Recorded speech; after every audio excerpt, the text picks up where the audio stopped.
and sigma b operating on e raised to I phi. So it will operate here. This becomes e raised to I 2 pi minus phi. E raised to I 2 pi is 1. So e raised to e raised to minus I phi.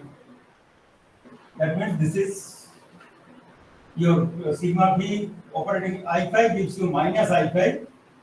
That means your sigma b operating on pi 1 gives you pi minus 1. Isn't it?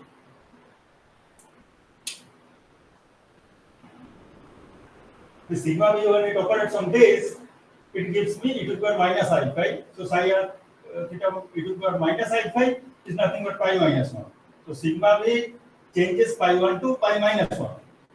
So if you operate sigma b to pi minus 1, what will you get?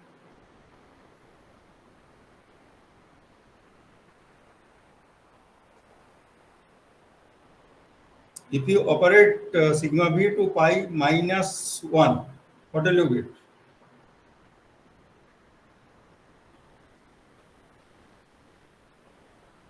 Do the same exercise again. E to the power I into 2 pi is basically cos 2 pi plus I sin 2 pi. That means that is 1. So tell me. Come on, you tell me sigma b operating on pi minus 1 is what? Pi 1. Huh? Pi 1. Check properly.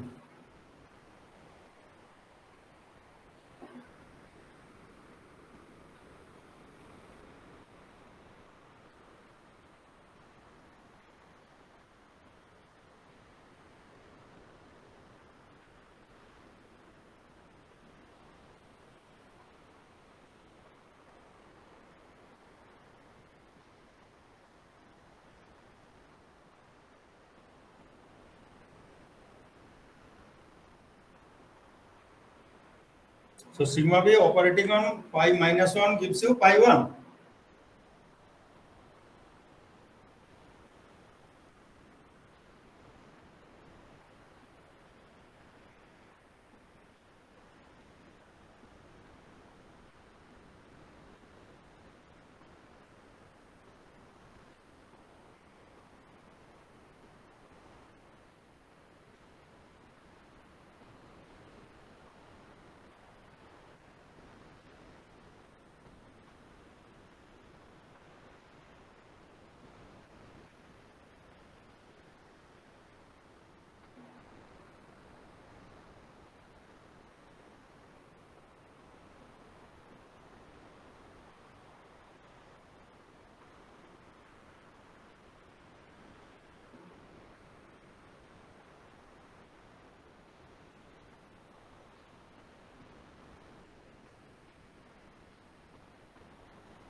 We do it properly.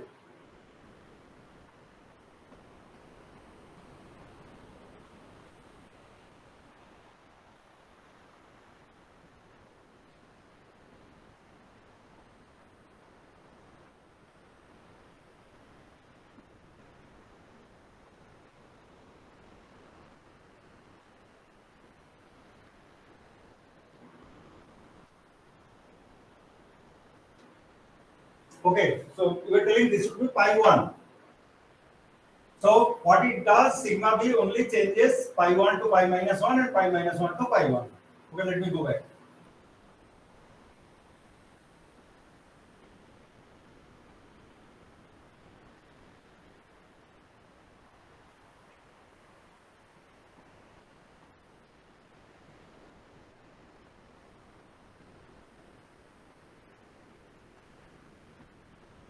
Okay, so let me see the states first.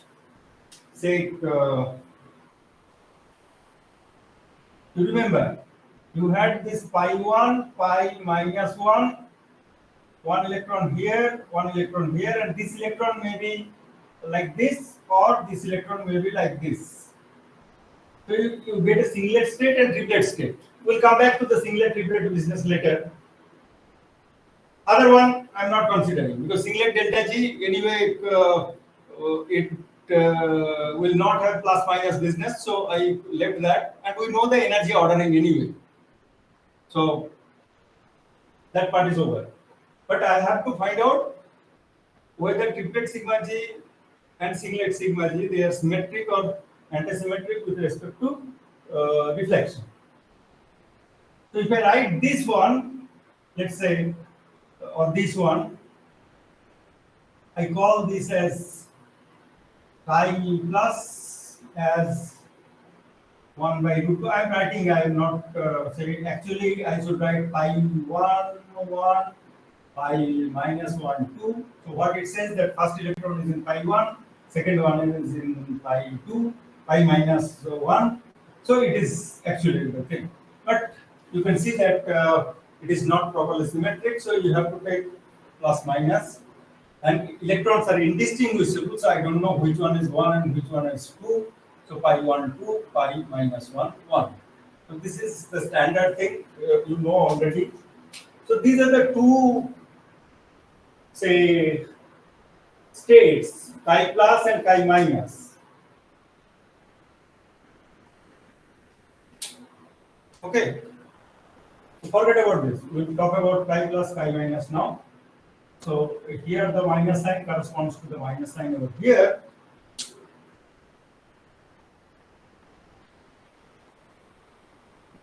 So actually this and this together I have written in this form. Is it okay? Only what it says that one electron is in pi 1, another one is in pi minus 1. So first I will write the electron was in one is in pi 1 and electron 2 is in pi minus 1. They are indistinguishable. So I get a similar combination equivalent pi 1 2 and pi minus 1 1, and then I will take the linear combination plus or minus. Okay, that we did in case of valence bond theory and other places also. Is it okay? Yes or no? Yes, sir. So now, here itself, first let me do it. Say if I operate sigma b on chi plus and sigma b on chi minus, what do we get?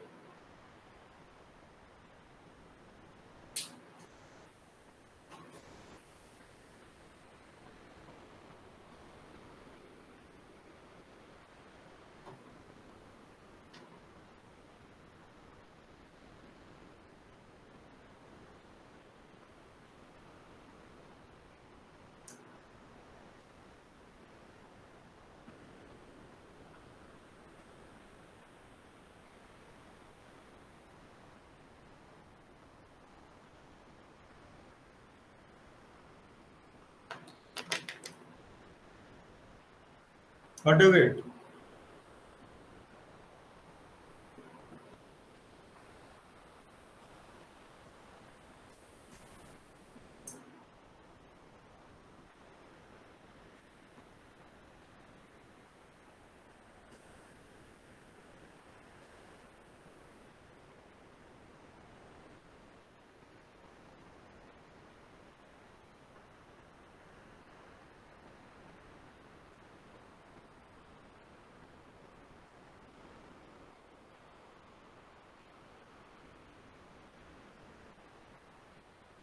To take sigma b here, and you know sigma b on pi 1 is pi minus 1 and this on pi 1. So what is the change after you operate sigma b here?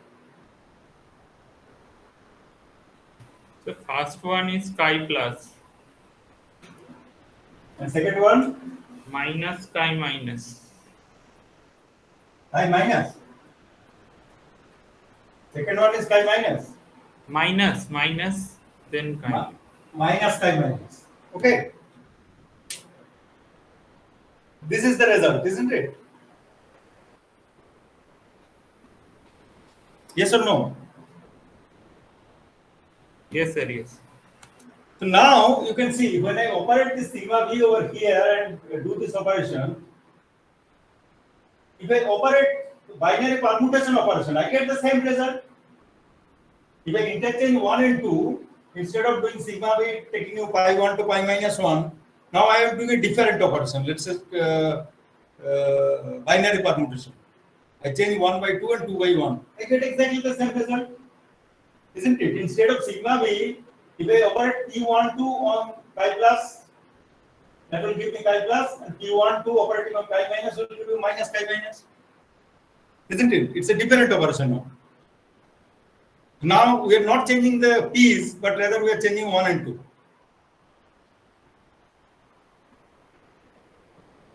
Okay. You check operating p12, you get the same result.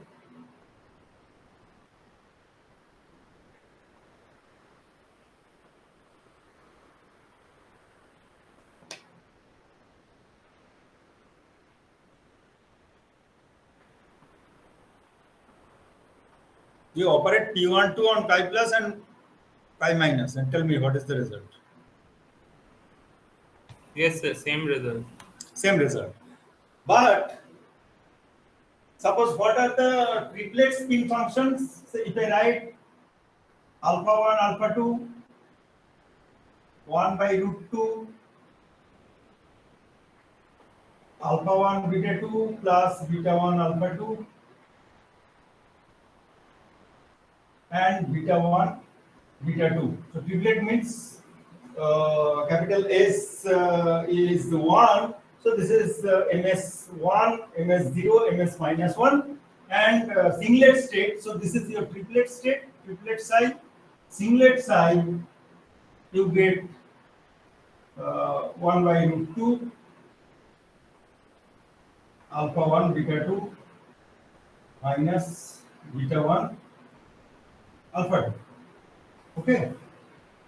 So now if I operate p12 on the product function, space and spin together will give me the wave function. So this into this, so which you remember we're talking about electrons, so p12 will give you only the antisymmetric one. So here the plus combination is symmetric combination. This is also symmetric. So the plus will go here, but plus with triplet will not go. That will violate the Pauli antisymmetric principle. So the plus state will go here, and minus state would get coupled with this. So this into with the minus sign, like chi minus into this would be the total wave function, and chi plus into this would be the total wave function. Chi plus into this is not allowed, chi minus into this is not allowed. So although space and spin you have, you cannot combine them at your will. You have to take care of the Pauli antisymmetric principle. Because we have done it before also. So is it okay now?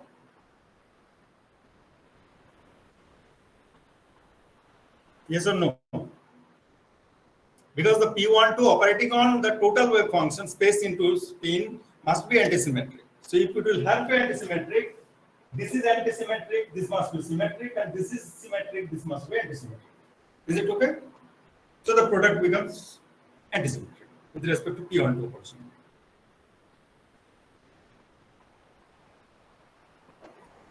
Sir, can you please explain this part once more? What? Sir, this last part, can you explain once more that how that 1 and 2 electron exchange work here? Yes, sir. No. Here, what I wanted to mean that first we have seen the effect of reflection, and we got this result. Then we wanted to see the effect of binary permutation. Then we got the same result. Different operators, but result is same. Okay, first we check you pi 1 to pi minus 1 and vice versa. And now we are changing 1 to 2 and 2 to 1. Okay. So chi plus Okay, sir. Okay. They are giving chi plus is symmetric, chi minus is antisymmetric with respect to sigma b as well as with respect to p12. But p12 operating on the space and spin part together must be antisymmetric because we are talking about fermions, the electrons. So if I take the symmetric part from the space part, I have to take antisymmetric spin part and vice versa. That's it. Is it okay? Yes, sir. Now, you see that we have already told the result. Now, what did we say? That plus sign goes with triplet. Sorry, minus sign goes with triplet. Plus sign goes with singlet. Here, you should be very, very careful. Do you understand this?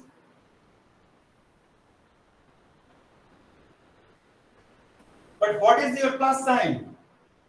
Plus sign means chi plus. And chi plus is that function which is symmetric with respect to reflection. And minus sign is antisymmetric with respect to reflection. That means the triplet state is antisymmetric with respect to reflection, and singlet state is symmetric with respect to reflection.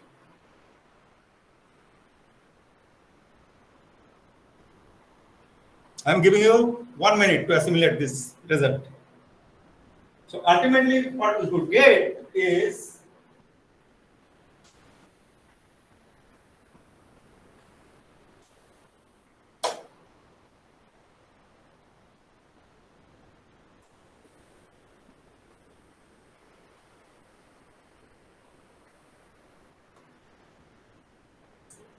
triplet sigma g, triplet state goes with minus, singlet state goes with plus. So you cannot have triplet sigma g plus or singlet sigma g minus. That's it. So now this was the remaining portion of our whole analysis. Why it is a sigma state? Because if you add pi 1 and pi minus 1, your lambda 1 and lambda minus 1, that will give you total capital lambda to be 0.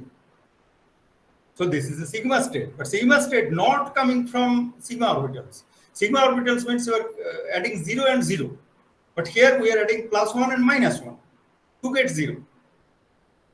That means sigma term coming from non-sigma orbitals can have both positive and negative. But you have to do the whole exercise to know whether it will be positive or negative, which is not required when the sigma term is originating from only the sigma orbitals.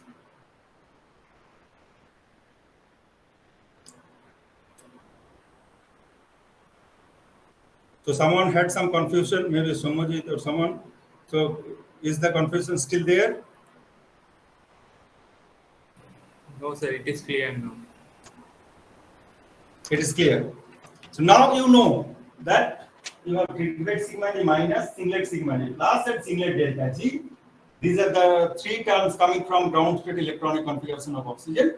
And applying Ohm's rule, this is the lowest energy term of the ground state, true ground state, then singlet delta g, then singlet sigma g plus. Okay?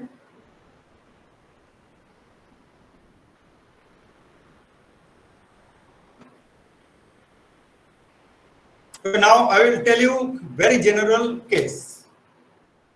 Any arbitrary molecule, any arbitrary number of electrons. So first thing, let me tell you how many different possibilities are there. You can have only 4 possibilities because sigma orbitals are non-degenerate. All other orbitals are doubly degenerate because you can have a plus sign or minus sign. Pi 1, pi minus 1, or delta 2, delta minus 2, and so on. So, if you draw the diagram, you will see you can have 1 electron, 2 electrons, 3 electrons, 4 electrons. That's it. Whenever you reach 4 electron stage, you clean your slate, you start again. You don't have to bother about anything more than 4 electrons. So if you understand all such 4 cases, you have understood completely. Again, do you understand what I mean about these 4 cases? So I have shown you that whenever you fill the cell completely or half cell completely, then obviously you won't have to bother about the whatever is there below. So you get 1 electron, 2 electrons, 3 electrons, 4 electrons. Only 4 cases. Okay. First, let's talk about 1 electron case. 1 electron case. Now I am telling how to get it, that you know. You sum over all the lambdas and take the product of all g's. Only problem comes if you get a sigma term other than sigma orbital, then how to get whether it is plus or minus. That is the main concern. Let me tell you. First, 1 electron case. If it is sigma electron, what would be the term? You have only 1 electron and sigma electron. Let's say 1 sigma G1, H2 plus. What term will you get?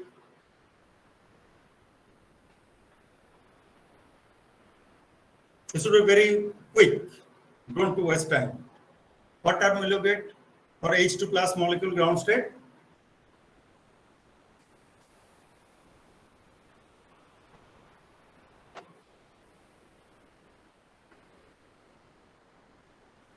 H2 plus.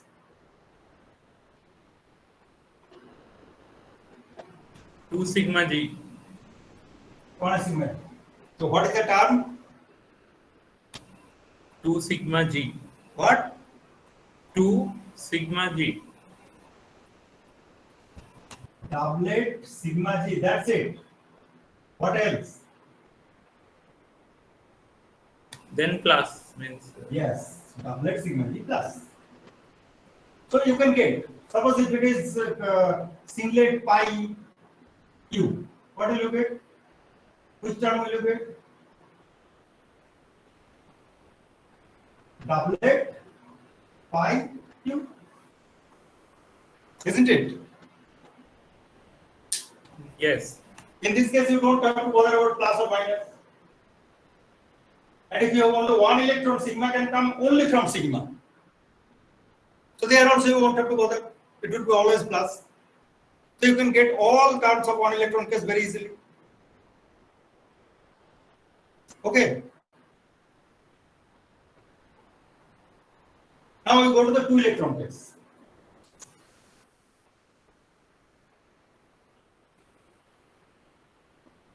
Actually, 2 electron case, the oxygen type case, if you have 2 pi, we have discussed it in say detail, how to get whether corresponding sigma terms are plus or minus and other like delta term, etc. We want to bother. So we can get. Now instead, suppose if you have 2 delta electrons. So one is delta plus 2, another is delta minus 2. So if you add them, again you will get a sigma term. But the algebra will be exactly the same. And you can find out which one would be plus and which one would be minus. For 2 electron case, if they come from sigma, obviously you won't have to bother all such terms. If you have 2 sigma electrons, that will also give you a sigma term, but it ought to be plus. Because any sigma term coming from sigma orbital should be always plus. You don't have to bother anything. So 2 electron cases are also over. If they come from non-sigma, that we know. If they come from sigma, then also we know. Then comes 3 electron case. 3 electron means 2 electron plus 1 electron. That means if it comes from 2 electrons like pi 1, pi minus 1, the other one must be sigma and sigma orbital. So in that case, that will be plus. So whatever result you get from remaining 2, that would govern the corresponding term for sigma plus or minus for a 3 electron case. And if all 3 electrons are sigma, obviously there is no other question that it must be sigma plus. Is it okay? 3 electron case. Now 4 electron case. Again, Unsal's theorem tells it's a singlet sigma G plus. So it is a totally symmetric irreducible representation. That means it's like a 0. Now, if you go for 5 electron case, again it would be basically 1 electron case. So we have discussed essentially all possible molecular situations. But now the question comes, say, if you don't have the cylindrical symmetry, but still we talk about the sigma pi nomenclature, it is again some approximation. We consider some local symmetry, like we talk about a bond, whether it is a sigma bond or a pi bond. We consider the bond is locally having cylindrical symmetry because it is attached to only two atoms.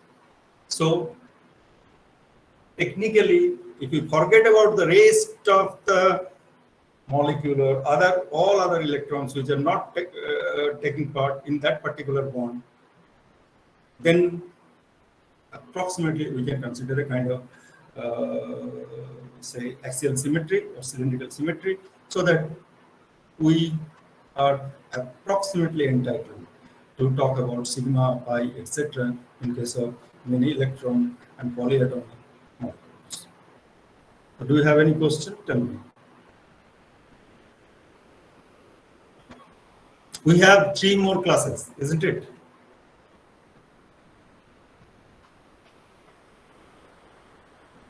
So next 2 classes, perhaps electronic and vibrational and electronic vibrational rotational, and then the last class on 31st, I will tell you about the spin. So the resonance part, I will just introduce you to the corresponding spin related part, and that's it. So do you have any question in understanding?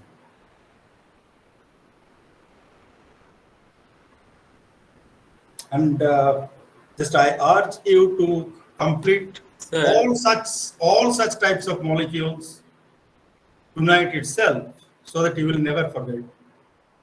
Otherwise, later on, if you want to do it, you will never get even a single location, a book or any website where it is done in this way as I told you. So you will forget everything. Okay, tell me what you are telling. What happened? Tell. Sir, in the last class, so you have asked a question at the end that Yes. in the last class you have asked a question in the end So what is the relation between lambda and delta? Relationship So between lambda and delta. What is the relationship you got? Sir, I got lambda is equals to 1 plus delta by 1 minus delta. 1 plus delta by 1 minus delta. Maybe. Actually, I will have to do it. Did anyone else try?